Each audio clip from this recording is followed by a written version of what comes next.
Pryde's Picks is spoiler heavy and full of crude language. I swear like a sailor, and Lockheed's no better. Consider yourself warned.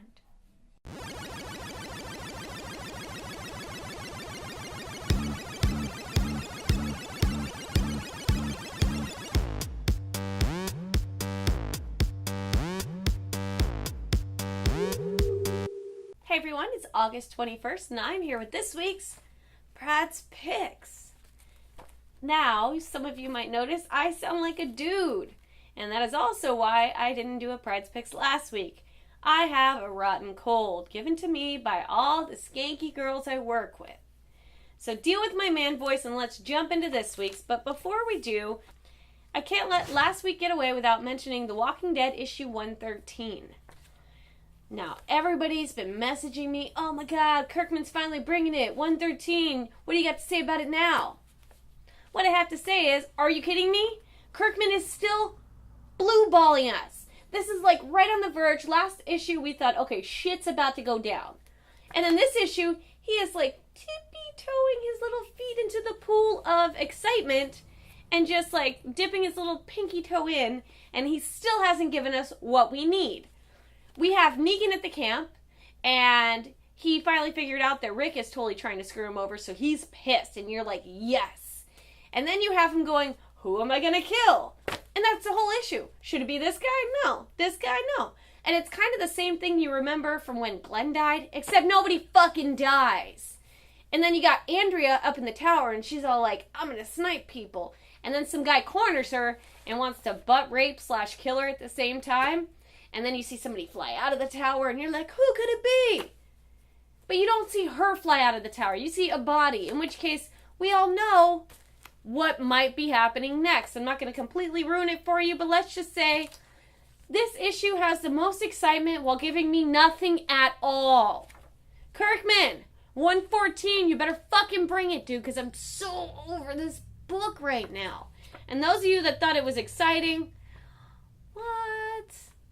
Have you read any of his other books? Like, issue 100 was really good and exciting and disgusting and fucking Kirkman. Wait for the trade. That's what I'm going to say. Because don't buy that issue. There's nothing fucking happening yet. We're going to jump into this week with DC's Superman Unchained issue 3. Now, this dude right here showed up, and nobody knows who he is. But he's got Superman-esque powers. And Superman's like, what the fuck? They go toe-to-toe. You got General Lane, like, pitting them against each other. And then all is revealed in this issue. Issue 3, they're, like, dropping their pants and saying, check it out. They reveal everything. They tell you who the guy is, where he came from, what's going on. And as interesting as all that was, the best part of the book for me was General Lane putting Superman in his place and telling him exactly what he thinks about him. And he tells him that he thinks he's a disappointment and a coward. And you're like, did he just fucking say that to Superman? And at the same time, you kind of agree with the guy, because Superman is a bit of a bitch with his morals when he could be doing so much more. So if you'd like to see somebody finally tell Superman what he should be doing with his life, this is the book to pick up. If you want to know more about this mysterious gentleman, the Wraith, this is the book to pick up. I enjoyed it. DC, it had excitement. It had a little bit boring pacing at the beginning, but I would say buy it now. Superman doesn't get a lot of those from me, guys, so jump in. Let's jump straight into Marvel with Superior Spider-Man issue 16.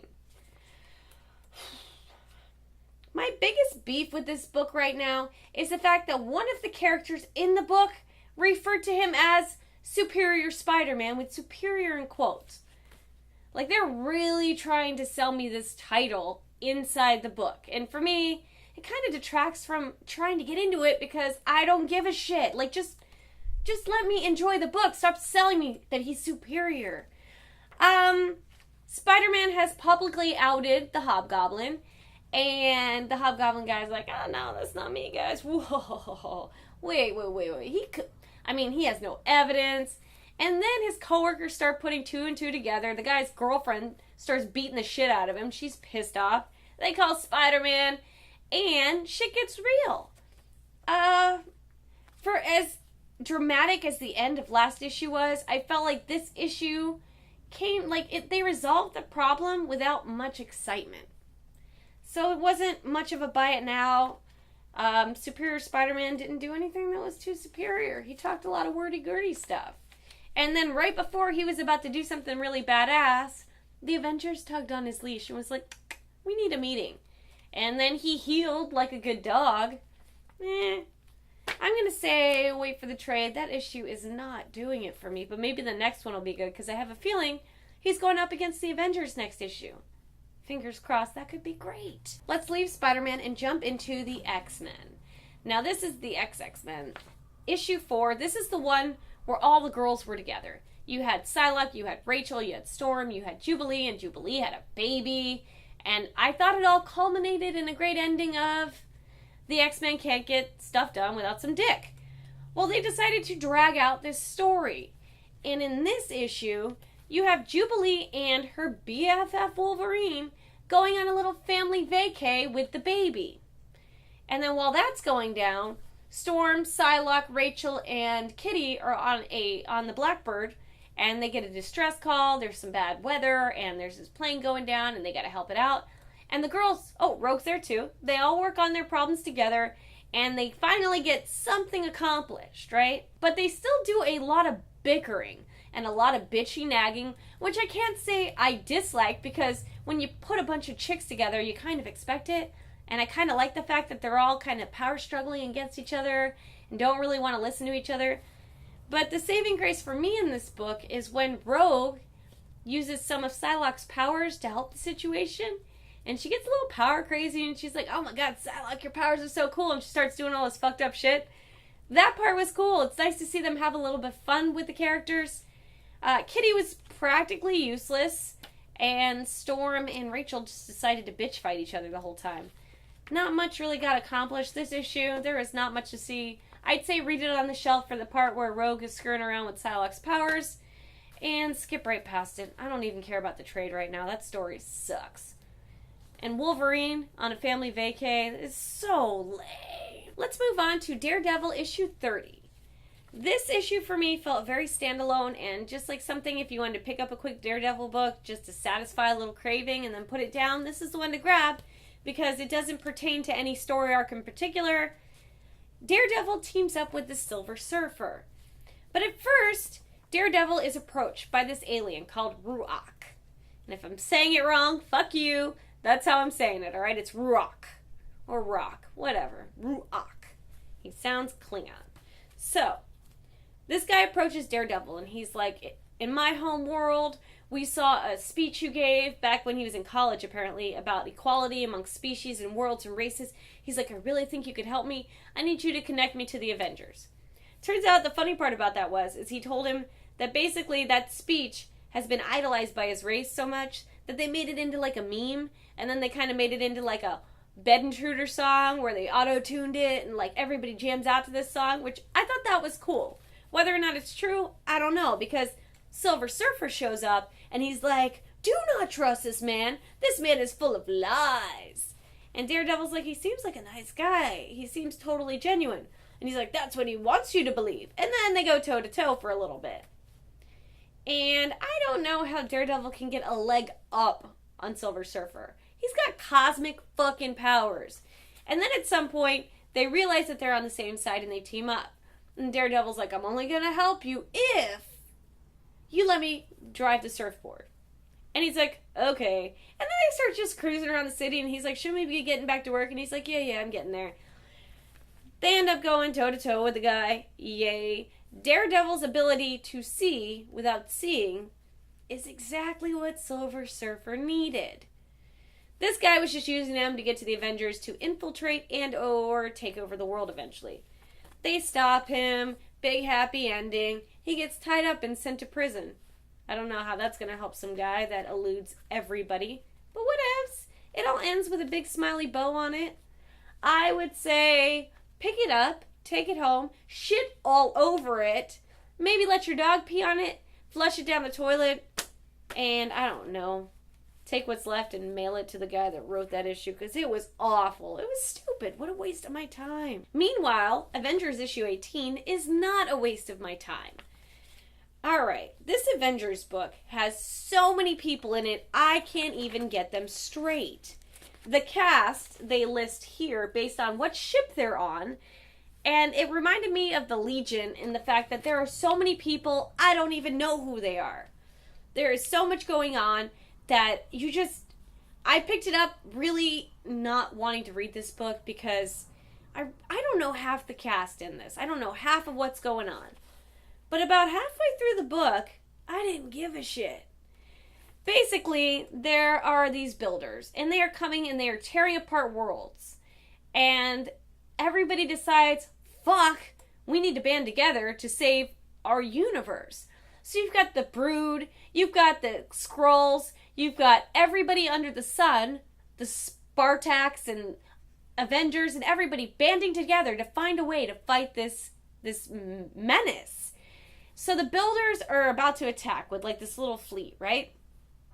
Everybody's banded together. They have a game plan. They have certain ships ready, planted. And they're like, attack. And they all go for what they think is the command ship. And they take it out. And you're like, okay, it's getting good. Because I don't need to know who's on what ship. I just know ships are attacking and I know who the good guys are and I know who the bad guys are. And I'm like, this is awesome. And then, like, you're seeing page after page, and it's like the dogfights in Battlestar Galactica. And if you liked Battlestar for the same reasons I liked Battlestar, you will love this issue. Because my heart was racing, and you see, like, missiles flying and people dodging, and you're like, oh, fuck, what's going to happen? And then the builders are toying with them, and they bring out, like, an entire fleet of what look like Cylon base ships. And it gets real fast. I felt like this book was the most entertaining book I've read this week. It had the most action all in one little bundle, and it was so good! Pick up Avengers issue 18, buy it now, especially if you're a fan of dogfights in space, because that's what this was. Thank you, Marvel, for a book that didn't suck. Let's wrap up this week with Image Revival, issue 13. Now, Revival, we've talked about it before, is a very noir, dark book. It's got a very Dean Koontz, Stephen King feel. There are people dying and resurrecting, and there are these little ghost fuckers running through the woods. And I know last issue we knew a little bit more about the ghost fuckers. Now, we've got this little girl hanging out with this little boy, Cooper, who's like the sheriff's son. And she's revived. She's one of the undead people. She's definitely a little weird. And she's talking to the sheriff's sister who's babysitting them. And she's talking about the little ghost fuckers that live in the woods. And she's like, I can almost hear them. That's the voice I hear in my head. She sounds like the Resident Evil chick. And she's like, they're speaking to me. Can you hear them? And the chick's like, no, I can't hear them. She's like, well, maybe it's because I died when I was 8 years old. Which is creepy as fuck. And the girl has this very serious look on her face the whole time. And I feel like if this was a movie, she would be like the Resident Evil little girl. She is creepy. Even the little girl on the cover is creepy. Not much really motivated the story and moved it along. The climax of last issue with the sister killing all the guys, the redneck inbred fuckers that were trying to kill her family. The Sheriff M comes back and sees her sister Dana has killed everybody. And she's like, I'm a fucking cop. Like, I have to turn you in. And she's like, you're not going to turn me in. We're family. And then you find out she really doesn't. Sheriff Dana has a date with the guy from the FBI that looks a lot like Saeed from Lost. And it gets a little romantical. There is a crazy old man skulking about town. He's one of the revived. And he is doing some effed up shit. So if you want a little excitement but not moving the story along, issue 13's it. If you want to wait for the trade, I would completely agree because unlike last issue's Buy It Now, this issue I wasn't really feeling. It's just a little more backstory, a little less excitement. And speaking of excitement, I will not be doing a Pryde's Picks next week because I will be in Seattle. I'm going all the way over to Seattle. That way. To visit Giant, Shorty from Not If and Cute, and to go to PAX Prime. If you don't know who Shorty is and you're like, why does this girl care to hang out with her? Click down on the links below in my miscellaneous adventures and find the episode where I am playing The Sims with her. and you will understand just why I love this girl so much. And I will come back with all sorts of fun stories from PAX. Can't wait to see y'all in 2 weeks. Sorry I sucked so bad last week being sick. I owe you guys. And good night, everybody.